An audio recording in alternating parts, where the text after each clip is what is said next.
everyone, welcome to my channel.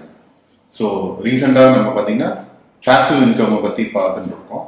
So ஒரு individual அவங்களோட normal ஜாபை விட்டுட்டு அடிஷ்னலாக இன்கம் எப்படி பண்ணலாம் அப்படின்ற ஆப்ஷன்ஸ் யோசிக்கும் போது ஃபர்ஸ்ட் நினைவுக்கு வருவது ட்ரேடிங்.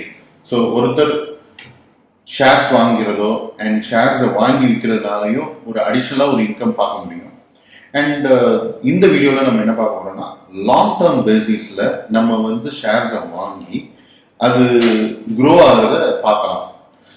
இந்த கண்டென்ட்டுக்கு ஃபர்ஸ்ட் மைண்டுக்கு வர்றது பார்த்தீங்கன்னா பேங்கிங் ஷேர்ஸ். ஸோ இந்தியாவில் என்னென்ன பேங்கிங் ஷேர்ஸ் இருக்குது, அது என்ன ரேட்டில் இருக்குன்னு பார்க்க போகிறோம். அண்ட் எந்த பேங்க்ஸ்ன்னு பார்க்குறத நான் அல்ஃபபெட்டிக்கல் ஆர்டரில் பேங்க்கோட லிஸ்ட்டை படிக்க போகிறேன்.